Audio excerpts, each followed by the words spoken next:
I really got to think about it, don't I? Mortal Shell. This is a interesting game.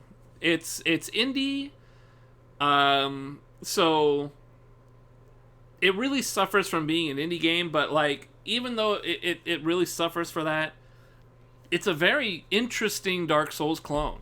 I actually do like the hardening aspect to kind of blow through an attack, and I think they did a pretty good job of incorporating that and then building around that hardening mechanic so that you're not breaking the game. It's definitely very powerful though. It's a very powerful game, or it's a very powerful mechanic that isn't overly powerful. It's just very powerful, and I kind of appreciate that, in a sense that it's like, maybe it actually, once you know how to use it, once you feel it out and you get more accustomed to it, it's actually really nice. And then you get all these buffs that make, if you stick with the default shell, you get all these buffs that make it better.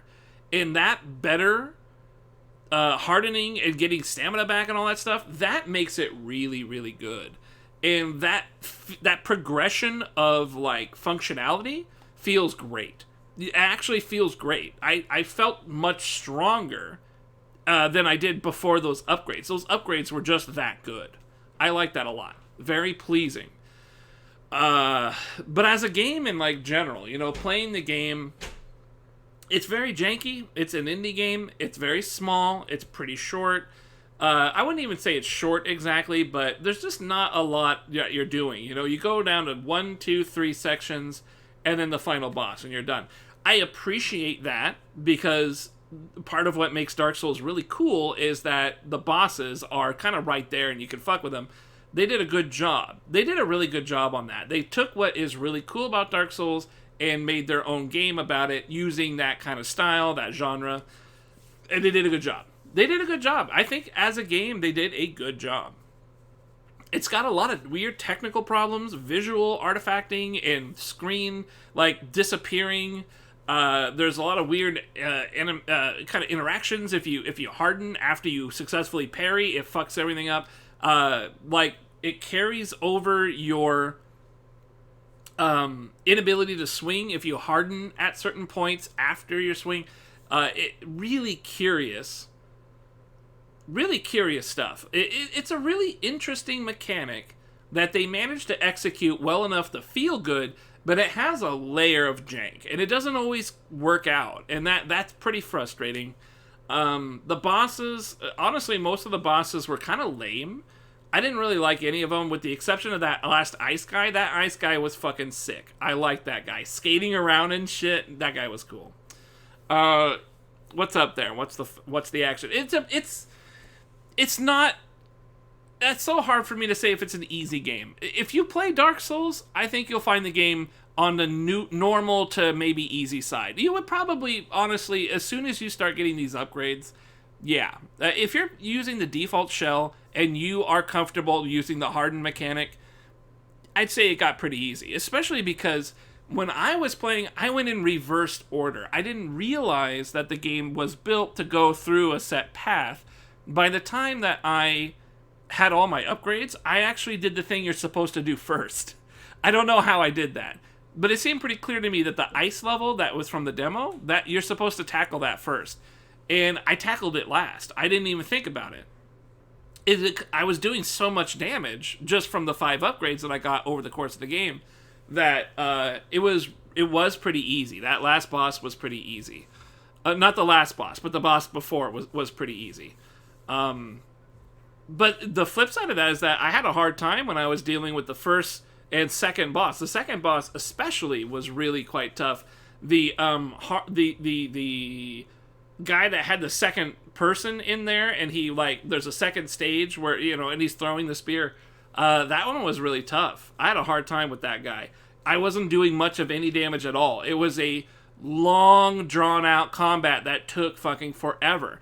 And I had only like 1 weapon upgrade at that time. If I had all 5, I bet that wouldn't have been nearly as bad. But I really did not like that one, simply because of how drawn out it was. and they kill you at the start by dropping you all the way to the floor. You lose your shell. Now you don't have the ability to die.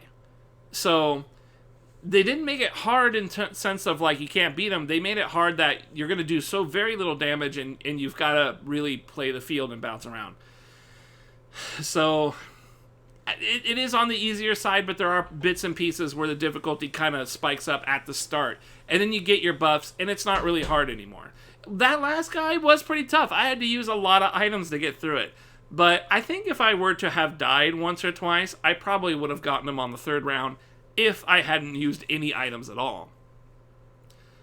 So it's not particularly hard. I don't want to say it's easy, especially if you're not really that comfortable with Souls games. You're gonna have a lot of that difficulty of I can't move and I'm gonna get hit. That is like a permanent thing of the genre. That's kind of what makes it Dark Souls like, is that you just don't have the ability to stop whatever you're doing and fucking go do whatever you need to do. You're dedicated to your swing, and then you're gonna get hit if you fucked up, if you swung at a bad time. But if you get past that, if you're like me and you played a lot of Dark Souls, then yeah, it is a bit on the easier side. It's a bit of a learning curve at the start where the difficulty is actually pretty fun, but then you start buffing up and it feels like I'm really good now. I can two-shot basic enemies.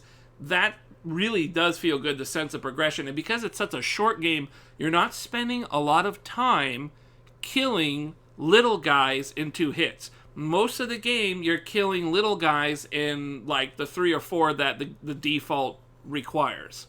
So even though the progression eventually makes you really quite godly, you're not spending a lot of time in the game in that status. You're honestly, you're near the end of the game. You've got 1 boss left to go, and you're good. You're probably going to nail it out faster than you did the other 2 because you're going to be pretty buff. And then that last guy, I wasn't doing gobs of damage. That one was a bit of a grind. I had to figure out what I was doing. I couldn't parry a lot of his attacks, which really was... I never really got that down. That's something I wish I could have spent more time on that last boss, was figure out where to parry. Because I got 1 parry, and it blasted him away, and I ran up and was able to do some free shots. But overall, I don't want to shit too hard on it. I actually think it was a pretty good game. I don't think I would recommend it. And to be completely honest with you, $20 is probably the max I'd spend on this. And I'm like 90% certain this is going to be a PlayStation Plus game at some point in the future.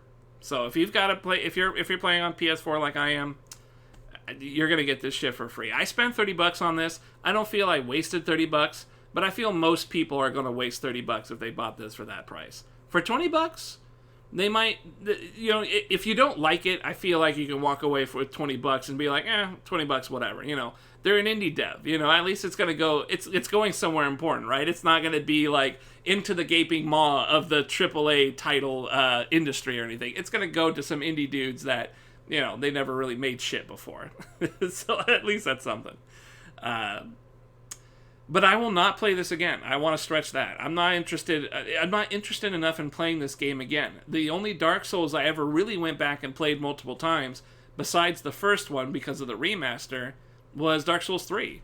And I played that one a bunch of times. I still like going back and playing 3 a bunch. This one, I don't think I'll ever go back and play. I know dudes like Eris really like this game. They think it's great, and they have gone back and played it a bunch. And there's a little bit of appeal. Like, I kind of would like to play the Crown guy, right here on the cover of the game, and do a tank build with that really big martyr sword. I think that would be fun to play with. If I get into... the main thing that would bring me back is that I really like the hardening mechanic, and the way that it's implemented in the game feels good, and I love how it progresses. I would like to try playing a shell that doesn't rely on that hardening mechanic so much, because the default shell does. And then it buffs that shell ability. It buffs that, hardening stuff and makes it really, really buff. Especially the ability to instantly regenerate your stamina the moment you harden. That changed the game face. Because for the most part, stamina on the default shell is your problem. You're only going to get 3 attacks and then 1 dodge. And that's all you get. And your stamina's gone. It takes forever to get it back. If you get the upgrade for the hardening comes back faster, And you get the other upgrade where the stamina regenerates really quick. I didn't get that until basically the later half of the game. But when I got it, it became like I was a superhero. You know, I was able to overcome the one weakness of the shell, never having stamina. That was really fun. That's the thing that's sticking with me right now, is that I had a lot of fun with that part. But I don't think I'm going to go back and play the king, because the guy, there's just not a whole lot there. It's a cool game for what it is, but it's an indie game. It's small, it's short. You just kind of, do it and you're done. And you don't even, I don't even think I would really, encourage anybody to play it. I love the looks. I love how it looks. The first guy, the default shell, looks like somebody straight out of For Honor. It looks like a warden. The weapons are kind of okay. I think the weapons are actually kind of shitty. The default weapon's nice. All the other weapons look like shit, other than maybe that big sword, but the other two, the dual wield, the fire mace, whatever, they don't look like they play any different than what you're already doing. So, it's not like Dark Souls where you kind of have that RPG, there's a lot of different weapons, and then they all kind of have different things. So, even though you're kind of R1 spamming with a lot of swords, you can have swords that do a few different things, and maybe if you can get one that has a good weapon skill, you might be able to use it different. And then if you go outside of swords, you've got, maces and scythes and all the other stuff that you can get. So this is just nowhere deep like that. It's just not an RPG. This isn't not really an RPG. I mean, it is, I guess, technically, but it just doesn't really sell itself that way. But it's a decent game. Probably, I feel like if you looked at this and felt it was easy, then it probably would be easy for you. That's probably, it's fair. If you watched at least somebody play for a while, maybe if you watched somebody struggle, like when I first was playing this game, beating up the first Grisha, which is the very first thing I did in the game, that was very hard for me to do because I couldn't figure out this hardening mechanic. I would harden, and then immediately after being unhard, the guy would follow up and hit me because he wouldn't clank off my hardening. He would just go through it. But then I got an upgrade that let me have a little bit of hardening after I lose it, so that for the next 2 seconds after I lose my hardening and I can move around, I still deflect blows for a little bit. That completely negated the issue I was having at the start with that particular issue. And really opened up a lot more offense, which is really what made it feel good. I wanted to find more ways to get my weapon out there. And that was really like a primary upgrade that helped out a lot with that. So, the Viagra pill. This would be like a knockoff Viagra pill. This would not be the main Viagra. This would be a knockoff brand. But in any case, I'm glad I beat it. That was very enjoyable. It was good. As a Souls fan, I don't know if I recommend the game exactly, but if you've got $20 and you can get it at that price, that's good. If you got a PlayStation, I'd even just say write it off for now until they put it on PS Plus for free, because I'm pretty certain it will be. At some point, I'm certain they'll do it. And you don't have to play it now. You can play it a year from now. You can play it, deep in the PS5 territory. Whatever. It'll be fun. They will probably re-release a PS5 version of this game in 60 FPS on the PS5, and it will be free on the PlayStation Plus network. I'm reasonably certain. In fact, if that's what happens, I'd actually consider playing this game a second time. I'll go with the Crown. I'll do the Crown Shell. And I'll do the Big Martyr Blade. There you go. I'll do a PS5 run on that. That'd be cool. Maybe it'll be as good as PC is right now. If you get the PC version of this game, it's 60 FPS. Kind of like the other Souls games. So, yeah. That's cool. That's really cool. I'm happy. I'm very happy to beat it. I mean, this is I have a little bit of that refractory period of after having beaten a game. That's kind of here. Which is really...